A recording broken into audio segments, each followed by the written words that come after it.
നമസ്കാരം. നാണം വേണം എന്നൊന്നും പറയുന്നില്ല. കാരണം നാണമുള്ള ഇത്തിരിയെങ്കിലും നാണമുള്ള ഒരു മനുഷ്യരും ഈ പണി ചെയ്യുമെന്ന് തോന്നുന്നില്ല. പറഞ്ഞു വരുന്നത് ഇന്ന് പുറത്തു വന്ന ഒരു വാർത്തയെക്കുറിച്ചാണ്. കേരള സർക്കാരിൻ്റെ സാമൂഹ്യക്ഷേമ പെൻഷൻ വളഞ്ഞ വഴിയിലൂടെ വർഷങ്ങളായി വാങ്ങി സുഖിക്കുന്ന 1457 സർക്കാർ ഉദ്യോഗസ്ഥരെ കുറിച്ച്. അയ്യയ്യേ നാണക്കേട് എന്നൊന്നും പറഞ്ഞാൽ പോരാ. ഒന്നാലോചിക്കണം. ഇനി എന്തൊക്കെ പറഞ്ഞാലും എന്തൊക്കെ വിമർശനങ്ങളുണ്ടെങ്കിലും മുടങ്ങിയിട്ട് ഇത്ര കാലമായി എന്ന് കുറ്റപ്പെടുത്തിയാലും ഈ സാമൂഹ്യക്ഷേമ പെൻഷൻ എന്ന് പറയുന്ന സംഭവം കേരളത്തിലെ ലക്ഷക്കണക്കിന് മനുഷ്യരുടെ ആശ്രയമാണ്. അത് മാത്രം ആശ്രയിച്ച് ജീവിക്കുന്ന എത്രയോ മനുഷ്യരുണ്ട്.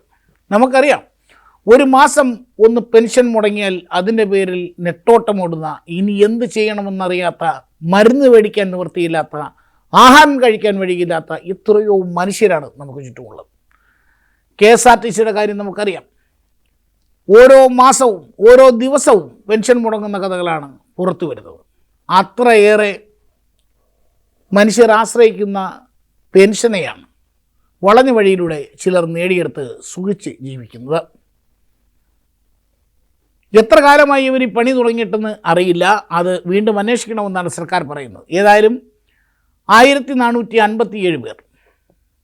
ദോഷം പറയരുത്, ഒരു വകുപ്പും ഇതിൽ നിന്ന് മുക്തമല്ല. ആരോഗ്യ വകുപ്പുണ്ട്, സാമൂഹ്യക്ഷേമ വകുപ്പുണ്ട്, വിദ്യാഭ്യാസ വകുപ്പുണ്ട്. അങ്ങനെ സകല വകുപ്പുകളിൽ നിന്നുള്ള ഉദ്യോഗസ്ഥർ ഇത് കൈപ്പറ്റുന്നു. സ്വീപ്പർമാർ മുതൽ അസിസ്റ്റൻ്റ് പ്രൊഫസർമാർ വരെ, ഗസറ്റ് ഓഫീസർമാർ വേറെ. നാണമില്ല നിങ്ങൾക്ക് എന്ന് ചോദിക്കുക. ഏതായാലും പലിശ അടക്കം ഈ തുകയെല്ലാം തിരിച്ചടയ്ക്കണമെന്ന് സർക്കാർ നിർദ്ദേശം നൽകിയിട്ടുണ്ട് എന്നാണ് അറിയുന്നത്. പലിശയടക്കം തിരിച്ച് അടച്ചാൽ മതിയോ സർക്കാരെ?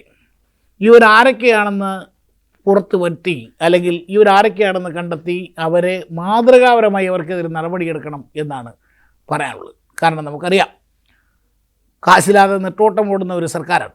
സാമ്പത്തിക പ്രതിസന്ധി കൊണ്ട് വീർപ്പ് മുട്ടുന്ന ഒരു സർക്കാരാണ്.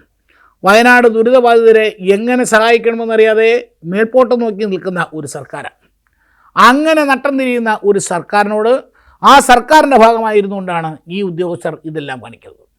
ഇവരെങ്ങനെ ഈ പെൻഷൻ പറ്റുന്നു, അല്ലെങ്കിൽ ഇവരെങ്ങനെ സാമൂഹ്യക്ഷേമ പെൻഷൻ കൈപ്പറ്റുന്നു, ഏത് വഴിയിലൂടെയാണ് ഇവരിത് സമ്പാദിച്ചത്, അല്ലെങ്കിൽ ഇതിന് അർഹരായത് എന്ന് കണ്ടെത്തണം. ഇതിനിവരെ സഹായിച്ചവരെ കണ്ടെത്തണം. ഇവരെ എല്ലാം മാതൃകാപരമായി ശിക്ഷിക്കണം. ഇവർക്കെതിരെ നടപടി വേണം. ഓരോ ഫയലിലും ഓരോ ജീവിതമുണ്ട് എന്ന് പറഞ്ഞ് അധികാരത്തിലേറിയ സർക്കാരാണെന്ന് മറക്കരുത്. അനുബന്ധമായി ഒരു കാര്യം കൂടി പറയാനുണ്ട്. കഴിഞ്ഞ ദിവസം തന്നെ പുറത്തു വന്ന മറ്റൊരു വാർത്ത. കൊല്ലത്ത് ഒരു കശുവണ്ടി വ്യവസായി സാമ്പത്തിക പ്രതിസന്ധി വന്നപ്പോൾ കാര്യങ്ങൾ വിശദമാക്കി സഹായിക്കണമെന്ന് അഭ്യർത്ഥിച്ച് മുഖ്യമന്ത്രിയുടെ ഓഫീസിലേക്ക് ഒരു കത്തയക്കുന്നു. 9-ാം മാസം കത്തയച്ച അദ്ദേഹത്തിന് 11-ാം മാസം വിളി വന്നു. ജില്ലാ വ്യവസായ കേന്ദ്രത്തിൽ നിന്ന് വിളി വന്നു. ദോഷം പറയരുത്, കത്തയച്ചത് 2021 9-ാം മാസമാണെങ്കിൽ വിളി വന്നത് 2024 11-ാം മാസമാണ്. അത്ര വേഗതയാണ് കാര്യങ്ങൾക്ക്. ഈ വിളി വന്നപ്പോഴത്തേക്ക് ഈ പാവപ്പെട്ടവൻ്റെ വീടും കശുവണ്ടി ഫാക്ടറിയും എല്ലാം ജപ്തി ചെയ്ത് പോയി. ഇപ്പോൾ ഒരു ടാക്സി ഡ്രൈവറായി അദ്ദേഹം ജീവിതം മുന്നോട്ട് കൊണ്ടുപോകുന്നു. സുഖമാണോ? തങ്ങളുടെ വ്യവസായത്തിന് എന്ത് പറ്റി എന്ന് ചോദിക്കാൻ 3 വർഷം കഴിയേണ്ടി വന്നു സർക്കാരിൽ നിന്ന് ഒരു വിളി വരാൻ. അത്ര വേഗതയാണ്. മറക്കരുത്, ഓരോ ഫയലിലും ഓരോ ജീവിതമുണ്ടത്രയും. ഇങ്ങനെയൊക്കെ ചെയ്യുന്ന സർക്കാർ ഉദ്യോഗസ്ഥരാണ് പാവങ്ങളുടെ പിച്ചച്ചട്ടിയിൽ കൈയിട്ട് ഈ പെൻഷൻ കൂടി കൈപ്പറ്റുന്നത് എന്നാലോചിക്കുമ്പോൾ കഷ്ടം എന്ന് മാത്രമാണ് പറയാനുള്ളത്. ഏതായാലും ആളുകളെ കണ്ടെത്തി ഇവർക്കെതിരെ ഇനി എന്ത് നടപടിയാണ് എടുക്കുന്നത് എന്ന് നോക്കാം. അപ്പം അതുപോലെ ഞങ്ങളുടെ ജീവനക്കാരെ ദ്രോഹിക്കുന്നു എന്ന് പറഞ്ഞ് സംഘടനകളൊന്നും മുന്നോട്ട് വരില്ല എന്ന് പ്രതീക്ഷിക്കുന്നു. കാരണം ഇത്തരം വൃത്തികേടുകൾ ചെയ്യുന്നവരെ സംരക്ഷിക്കുന്ന സംഘടന, ആ സംഘടനയും ഇങ്ങനെ വച്ചുകൊണ്ടിരിക്കരുത്. അങ്ങനെ വന്നാൽ അവരെയും മാതൃകാപരമായി തന്നെ നേരിടണമെന്ന് മാത്രം പറഞ്ഞുകൊണ്ട് തൽക്കാലം നിർത്തും.